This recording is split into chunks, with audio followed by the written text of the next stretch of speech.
What's up, guys? The newest episode or chapter, of Toriko has just came out, and it's Thanksgiving Day, and tomorrow's Black Friday, so that's gonna be crazy.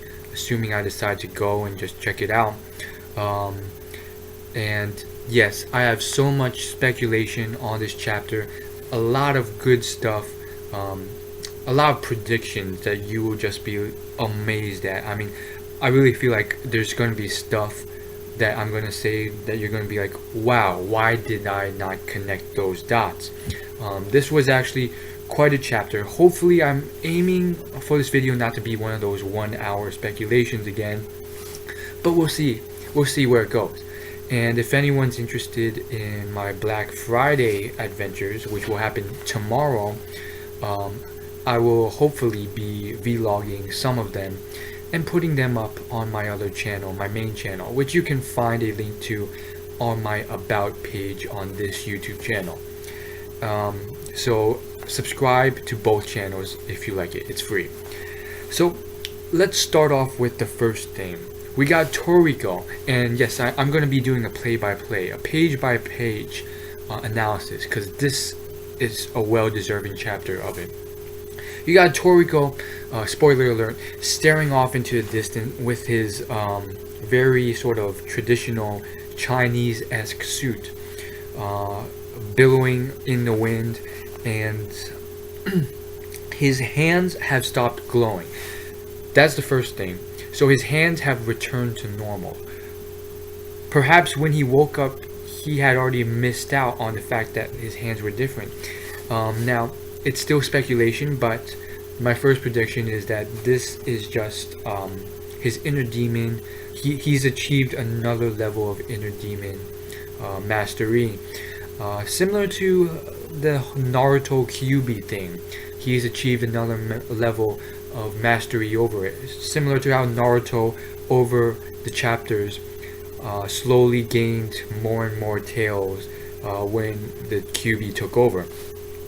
Now, one thing is, in the next, like, it's very clear, because in the next panel, in the next page, he grasps his hand like this, and it's normal.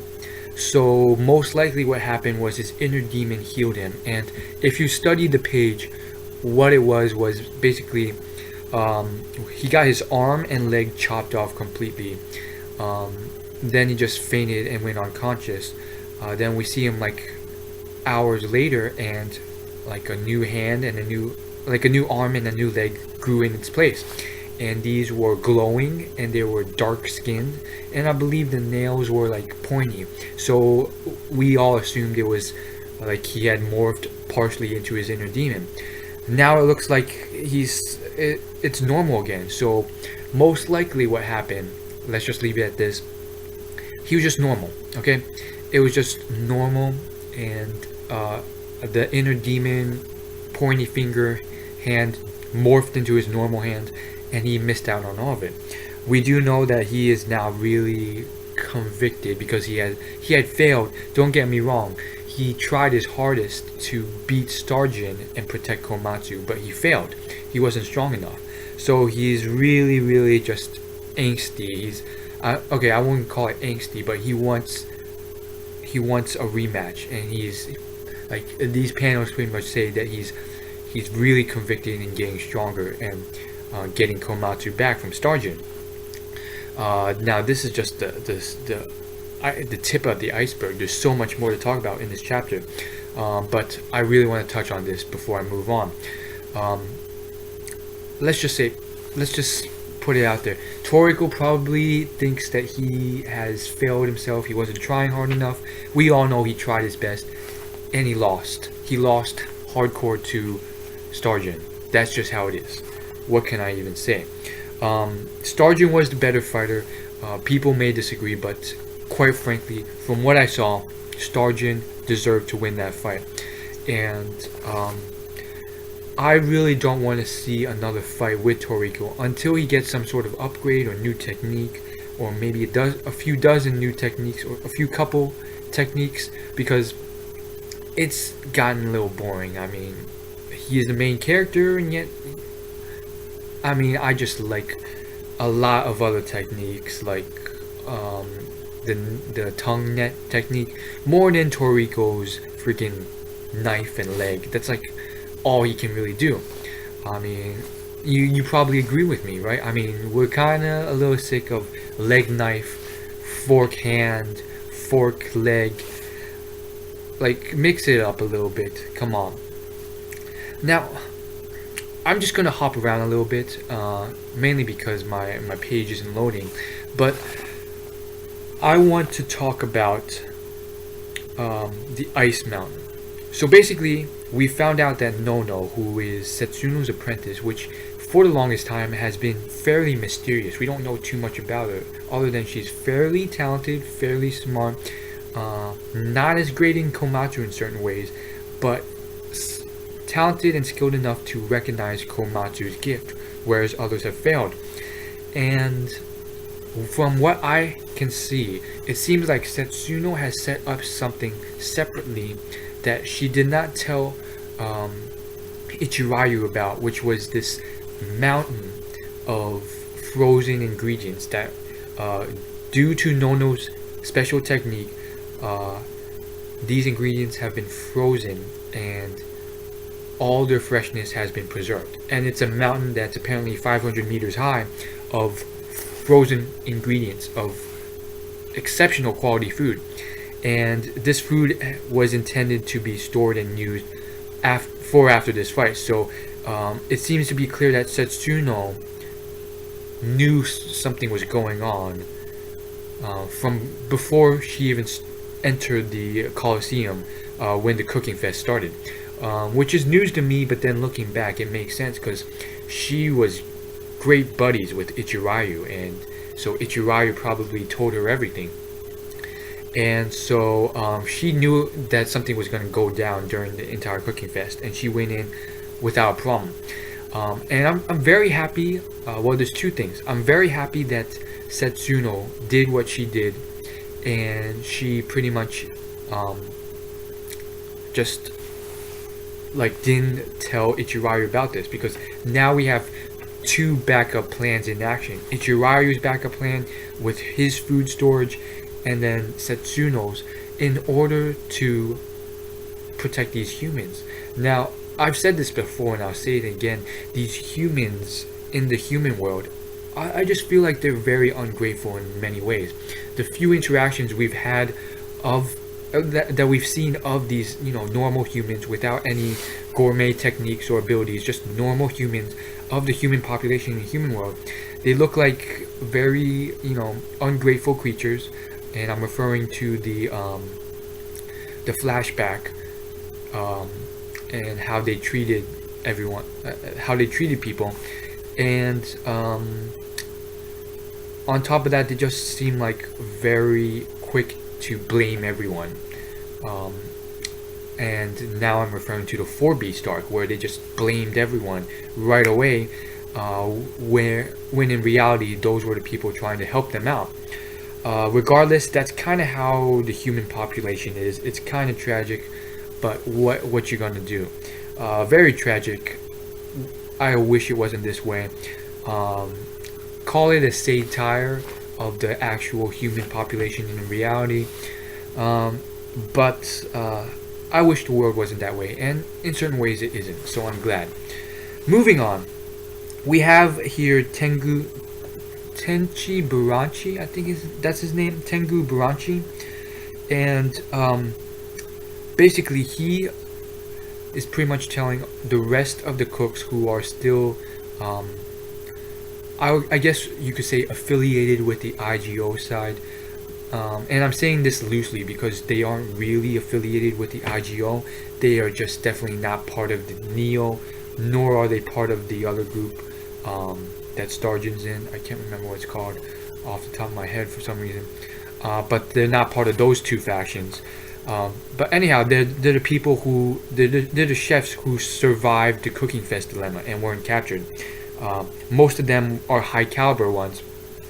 Tengu Buranchi pretty much says, long story short, you're going to need ingredients from Bewitching Food World 2. So he's pretty much saying, you guys stay here and cook up all these ingredients you stored. I'm going back to the gourmet world and cooking up mine to protect the human world.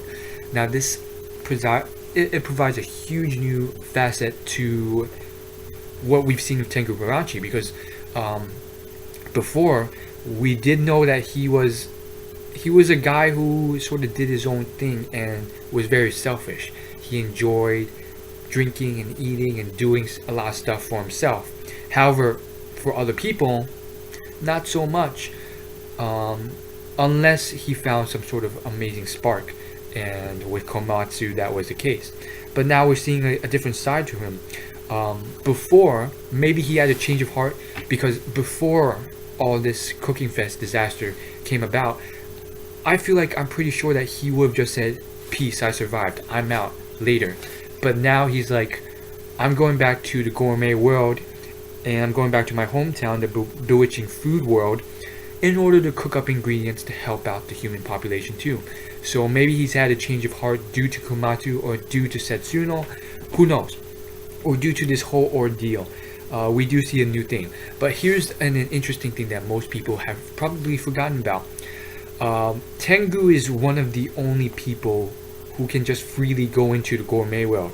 He was born there, obviously, so he's really, really strong. Granted, he's probably not at the level of Setsuno or Jiro. And by the way, we don't know what Jiro is doing anymore. We haven't seen him since.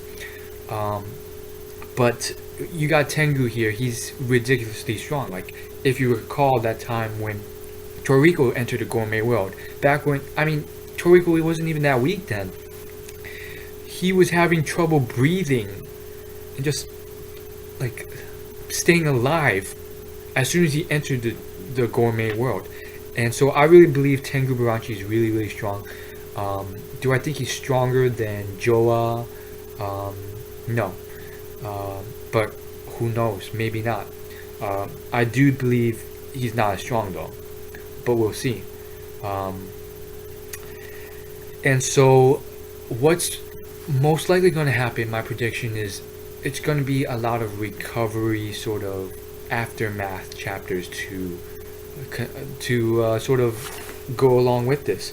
I believe the arc has ended. The Gourmet Cooking Fest battle arc has ended. So what we're going to see from my experience with manga are going to be some fairly slow chapters. Maybe some training chapters like the DBZ Goku training chapters after a huge arc. Because the arc is over. Like, they could immediately jump into something new, but at the pace it's going and because of the specific scenario, that wouldn't be a wise thing to do. They're not going to start a new arc because people need upgrades. Toriko needs power upgrades, and we're already seeing that already. Coco, we see some cliffhanger at the end with Coco coming in with a completely new style, white hair, and my prediction on that is Coco survived, but just barely in his battle. And most likely what happened was he used up so much of his poison that his hair turned white. That, or he got some sort of upgrade, realizing that he needed that upgrade. Similar to that bug guy who survived the Ice Hell arc. He realized he needs everyone really needs upgrades in order to really combat all these new power upgrades. Because quite honestly, with this arc, so many new characters came in, and they were all just so powerful, so strong, that they're gonna need upgrades to continue. And I'm gonna enjoy the fact that it's gone up another notch, but at the same time, I don't know about the slow chapters with the training. These can be done well or badly depending on how interesting they are and how they're going to train. I really hope something interesting is going to happen, and it's not going to be something really expected like Toriko, in order to gain your newest technique, head knife or something stupid. You're just going to have to bonk your head against this ingredient 1,000 times per day. That's going to be boring. I want to see a new technique from Toriko that is not related to knives or forks. please. Or any utensils. I mean, I know that's your whole theme, Toriko, but you're competing with so many ridiculous techniques now. You gotta step it up. I want to see something more interesting. Moreover, we see Starjin returning home, and we see, I believe his name is Grimjow, the straw guy. He seems to be like, he has like a headache right now. And my prediction is that Coco's poison was a long-term poison that only took effect then. It took that long to take effect. And so I believe what happened was Coco, maybe he either lost the fight there and Grimjow, or I forgot this guy's name, the straw guy who fought Coco, he took him for dead and left, but Coco survived and he won the fight in the long run because now the poison is taking effect on this guy. Moreover, we see that their hideout is in flames. Why? It's anyone's guess. I believe they're called the gourmet hunters in the anime. So no, that's not the Bishokukai. I'm just gonna call them Bishokukai.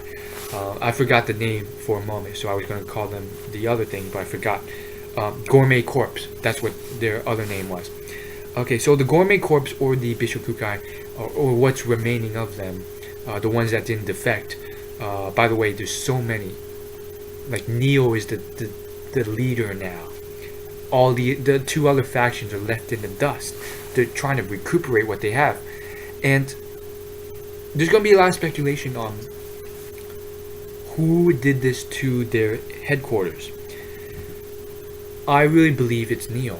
I believe Neo did this. Why? Because Neo had tabs and spies in both factions. IGO, on the other hand, I don't think they would bother doing something like that. Sure, they probably had tabs on the Bishokukai headquarters, but Ichirai's not that type of person. Like, he visited their headquarters and invited them to a meal, or invited the leader to a meal. Moreover, like, what would be the purpose of the IGO to do that? Hey, let's ransack their headquarters. Headquarters is something that can be rebuilt. The IGO's main purpose was to defeat the members, because if you wipe out the members, then the organization can't really be rebuilt. It's more important. So I really believe Neo has done this and just ransacked and burned down their headquarters, just as a distraction in order to set out and do whatever Neo is doing. And now we see something very strange. We see a gourmet human national treasure. Finally, he's revealed. Sasaya Moyen Shai Shai. By the way, he looks like a non-human creature. He looks like some really old toad with like spikes sticking out of his face. He's got 3 here, 2 up here, 1 down here. They look like spikes. They may be hair. I don't know. But this guy, what we do know is he is a revival king. So that could potentially mean, unless you completely annihilate him like Cell from DBZ, he'll just keep regenerating himself. However, it was mentioned though that the only method of completely reviving a person from death was one of Akatsuya's food menu items. So that could mean that even Moyen Shai Shai is not at that level where he can revive someone who is dead. Anyhow, it's really, I'm really curious why all these people have defected to Neo. Really not defected. They were always part of Neo. They were just spies on other factions. And I'm really let's just talk about Jiro's grandson, Tepai. We see him again in one of these panels under Neo, and people are saying that he defected purposefully. I don't think so. I'm pretty sure what happened was he got mind controlled by Joa to do it. Maybe Joa is doing the whole, he's mind controlling more.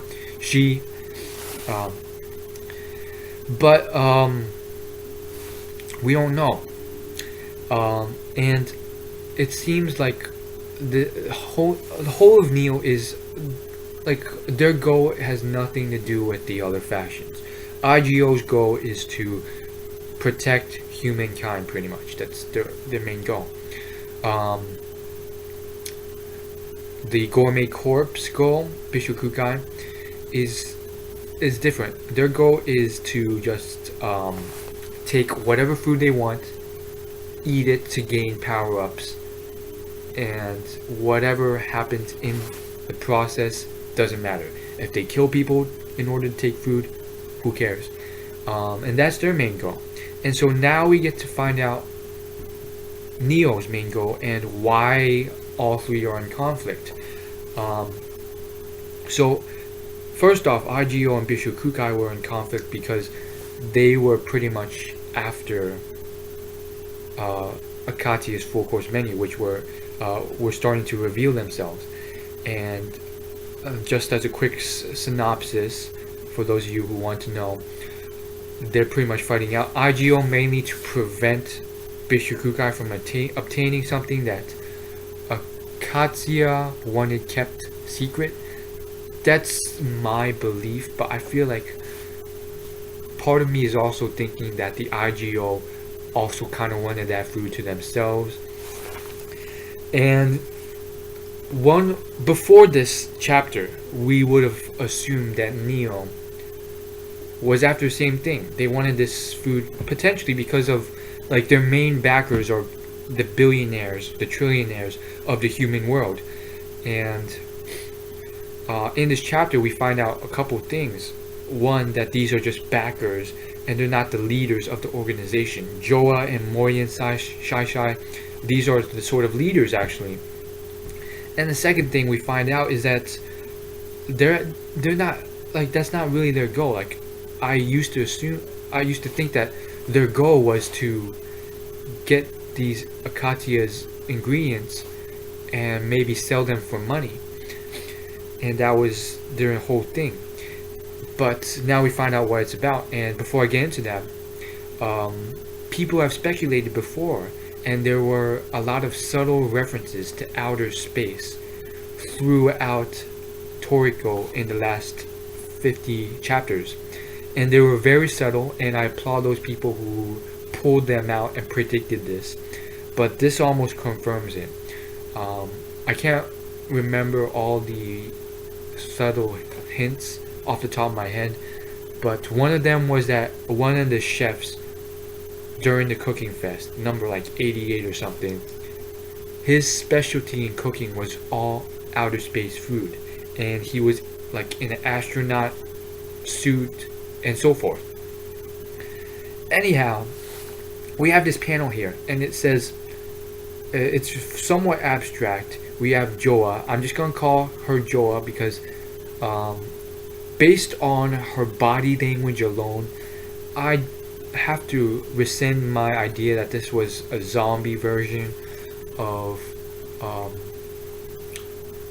what we thought was I forgot her name, but Akatia's sort of wife or whatever, and the teacher, the mentor to the three disciples, Jiro, Ichiryu, and the third one. I don't know why I'm blanking out on these names all of a sudden. But based on her body language alone, she's not the same nurturing mother she was before. Her body language is almost sinister, like a female version of the Joker. That's not crazy, but just very smart, but evil at the same time. That's what I see with her body language. Like, she's literally sitting on a throne like this, with her legs crossed, like completely in control, completely confident too. It's not the same mothering, nurturing self. So if you saw my last video, I predicted that she was some sort of zombie version who was herself, but her true intentions were revealed. Maybe Akatia was evil, but I have to rescind that. I don't know what's going on. Maybe her mind is warped, but the whole idea that the entire Neo is behind the whole thing, it's very sketchy. We don't know anymore. So basically, she says some abstract stuff, uh, and Shishaya agrees with this. She says unhappiness tastes like honey, and Shishai, Moyen Shishai, or whatever his name is like, I completely agree. And then she says, good taste gives human energy and vitality, so they'll be brimming with life. So you could say that people's unhappiness, in other words, good taste, is exactly what we seek. What does that even mean? Good taste gives human energies vitality and brimming with life. That makes sense. So you could say that people's unhappiness, in other words, good taste, but didn't you say good taste is energy and happiness? I guess so. So they're seeking unhappiness because it tastes good. Now, what could that mean? Potentially, she is warped into some evil version of herself so much, or maybe this is just some imposter. Who knows? But the point is, she is warped so much that she feeds off unhappiness, because what's a chef's main goal? To achieve the ultimate taste for the consumer. So maybe she has warped her mind so much that she thinks that the ultimate taste is unhappiness, and spreading that is her evil goal to achieve, to be the best cook in all of history. Who knows? Anyhow, then we have again we have this old hag guy who, up until this point, we thought was like one of the main henchmen, the main building blocks of the Bishokukai. Again, another traitor, and he summarizes what Neo is after, and it's a lot like what Akatia is after. So maybe they're carrying on Akatia's true will, or they're going after something that Akatia is either has gotten, or still trying to get, and that is this sort of final land thing, his next goal, his next destination after, stopping all the wars in the human world and the famines. So apparently, in order to get there, they need three things: good taste, the method for cooking, and the vehicle for going to the final land. And then we see the vehicle, and it's some sort of spaceship. Now, why didn't Akatia need all this stuff to get to the final land? Maybe he's stronger than anyone we've seen so far. Maybe he has superpowers. Maybe that's why. But then we see all these people who are so strong, and they need this monstrous spaceship. You see it scalable to size to these little dots who are humans next to it, standing next to it. And so it's this huge spaceship. And on top of that, so what we do know though is they almost have the vehicle complete. So that's 1 out of 3 done. Good taste, we have no idea what that means yet. Some sort of unhappiness, maybe some item related to unhappiness, some trinket or legendary item that they have to obtain, maybe associated with one of Akatia's food items that will be revealed soon once the eclipse happens. And then finally we get this third thing, which is what appears to be